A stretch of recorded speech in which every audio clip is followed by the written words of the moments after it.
Welcome to the Maritime Startup Ecosystem Interviews, a series we created to give even more exposure to startups from the Maritime Startup Ecosystem Network. Today we're here with Marat Zalalov of Marified. They offer personalized seafarer e-passport on blockchain. Welcome, Marat. Welcome. Thanks, Leonardo. Hi. Thanks. How are you doing? Great. How are you? Good. I'm very happy to be here interviewing you today. I'm very curious about what Marified does, and so if you can tell us, well, something about you, yourself, and your co-founders, and the story of the company. Sure, no problem. Let me spend 1 minute on myself and a couple of minutes on company. I'm originally coming from Uzbekistan. It's a country in Central Asia. When I was 21, I moved to Moscow in Russia. And I was building my business there from the time I came. And in 6.5 years, we and two of my partners built a business of $30 million in revenue. It was business in recruitment. We were second on the market, present in 5 countries. So Russia, Uzbekistan, Kyrgyzstan, Ukraine, Belarus. I think I named 5. In 2016, I sold my stake in the company. That was after the crisis with oil crisis 2014. And you know, Russia is dependent on oil, so the business was struggling quite significantly. But that was 2 years of very challenging time that taught me a lot of things, how to manage the crisis, etc. So I sold my stake in 2016 and decided to use money wisely and invest in my education. So I applied for MBAs in 3 schools.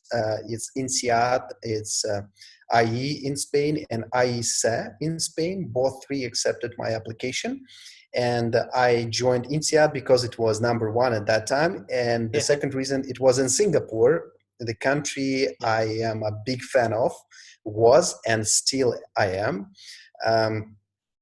The country with very, very good regulation and the rule of law and all that is lacking in the countries I lived previously. So I moved to Singapore in 2017, and my MBA program ended in 2018. I did a very interesting thing called Search Fund for a year after that. I will not go into the depth of that. And in the mid-2019, I joined my current partners at Marified.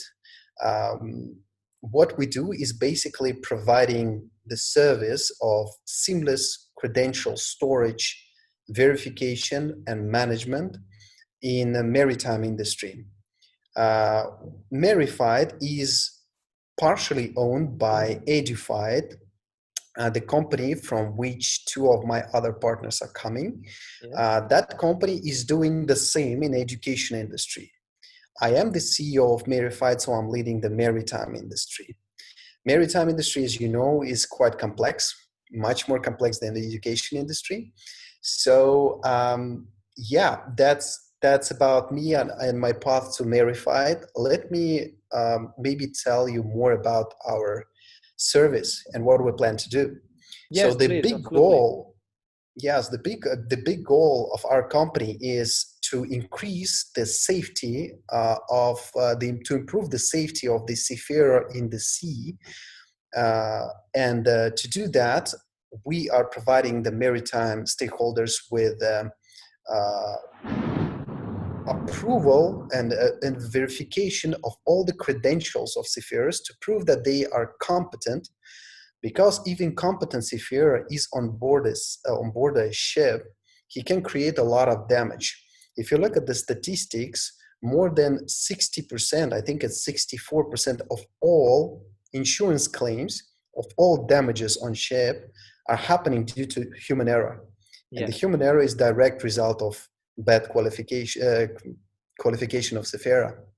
So that was the original idea. When we started to look deeper into that, in maritime industry, the forgery, the tampering of certificates is a significant issue. Yeah. So basically, if I remember correctly, and the latest IMO study, it was conducted in 2015, and IMO is International Maritime Organization, for those who don't know, 82% of responders, and there were 1,500 of them, told that they encountered temporary certificates in the last 5 years. So basically, like everybody's encountering them, and that creates a lot of issues for the industry, because if the temporary certificate is found out on the ship could be detained, and it costs a lot of money. Every hour, every day of detainment is a lot of expenses. The other problem that we're solving is that paper certificate could be damaged, unlike the digital one that we're creating, right? So let's say the seafarer is going on board the ship. On average, he has 16 certificates. If he is captain, he has more than 30. And let's say one certificate is damaged, or he lost this certificate, and he's just not allowed on board the ship. What can he do after that? The ship can fly without a captain, right? So that is also, I actually have a story, interesting story from one of the, I think the guy was from, I don't remember the name of the company, from one big ship management company. Their captain, he damaged his certificates in the sea, you know. And when they came to a port state control, they just didn't let them go, because before they brought the new copy of the certificate from another country fly in the next day. So it was a lot of rush, a lot of money and hustle spent on that, but it was done. So that's basically what we're doing. And so this is the problem, the big issue of the industry that you are approaching and trying to solve, tackling. So how you do it? I read in the intro that you do it with blockchain. So how does it work? Very briefly, we don't want to go into. It's pretty simple. So we have three major stakeholders. The one is issuers. It's those who are issuing the certificates, training centers or flag state authorities. Then we have those who want to verify the certificates. We call them requesters. It could be ship management companies, ship owners, manning agencies, filing agents, whoever wants to see the certificate if it's valid or not. And the third stakeholder is seafarer himself, because he don't want to lose his certificate and lose his job after that. So we have three stakeholders, and we provide our solution. The first point of contact is with the issuer, with the training center or the flag state. We bring the solution, and they can issue the digital certificate, which is absolutely identical to the paper copy that they have. So we provide the designer services to them, and we design the certificate and design templates, all the different certificates that, let's say, this training center has. And they can issue the certificates automatically on the blockchain. We are official partner of OpenCerts. It's the GovTech here in Singapore. We are actually founding members of that. What happens next? The seafarer gets the notification that he's registered in the system, and he should comply with the privacy matters and all of that. And then the seafarer can upload the application, which is not yet in Apple Store or the Google Play, but it will be later, which he can use as a seafarer electronic passport. He can store all his documents in this seafarer electronic passport. And when, let's say, he wants to share it with the employer, let's say ship management company, he comes to a ship management company and he presents his seafarer electronic passport, which could be verified in bulk on our platform. So all the certificates are checked, and ship management companies have to do that by regulations of IMO. And that's pretty simple. The description how we do it. It's very interesting. It's really the idea of replacing a physical piece of paper with a digital piece of paper, which cannot be, it's unforceable, and it cannot be transferred, and it has all the benefits of the blockchain. So it's absolutely great. Of course, it requires, from what you tell us, and I think knowing the blockchain is obvious, it requires a coordination somehow of all the players, because all the players have to be on the same platform or on the same system, so that they are able to engage with this content that sits on Yes. well, wherever it sits, in the cloud or wherever Yes. apart from the technicality, but sits on the seafarer's computer, Yes. or iPhone, in a way that they know that they are reading the right thing and not a forgery itself, you know. But definitely, Yes. this is the value of the blockchain, that allows to do these things in ways that are often way beyond the common mortals like us, but still it does, and it works. Now, how are you doing with like business development? So you mentioned already that you are partners in Singapore. Are you partnering with already some certificate issuers, and do you have already seafarers that are registered? At what stage of development, of business development? Yes. So basically, our system, which is partially ready for maritime industry, because we're using the technology that was developed for educational industry. Our system is now in the process of adapting it to the maritime industry. We are now running the pilot with BP, the British Petroleum. Yes, and the Canadian Aviation Electronic is the training center that provides seafarers, one of the training centers for BP. And this pilot is sponsored by MPA, it's Maritime Port Authorities in Singapore. And the goal of the pilot is to create this seafarer electronic passport that will, in the future, will be used as a one-stop solution to verify all the certificates for all the stakeholders.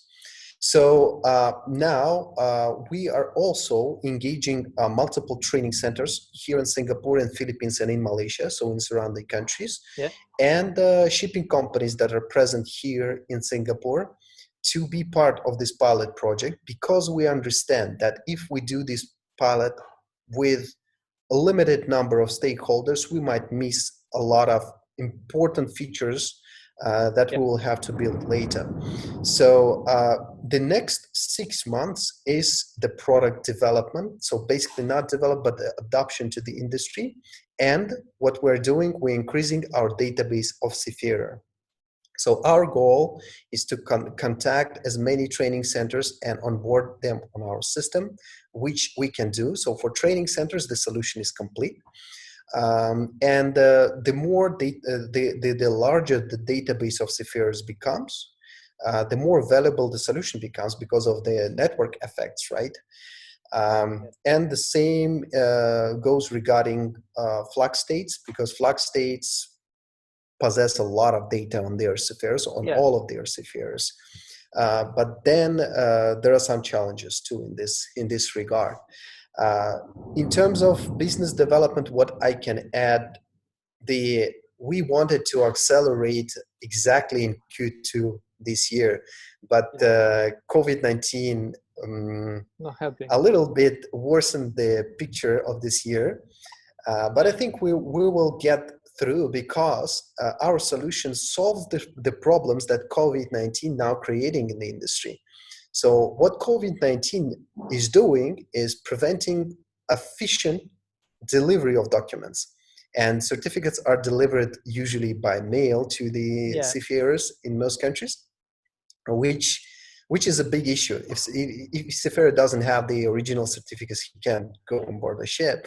And many shipping companies are now struggling with that, and training centers too. So in some sense, there are pluses and minuses for COVID-19, but I'm pretty sure we'll get by.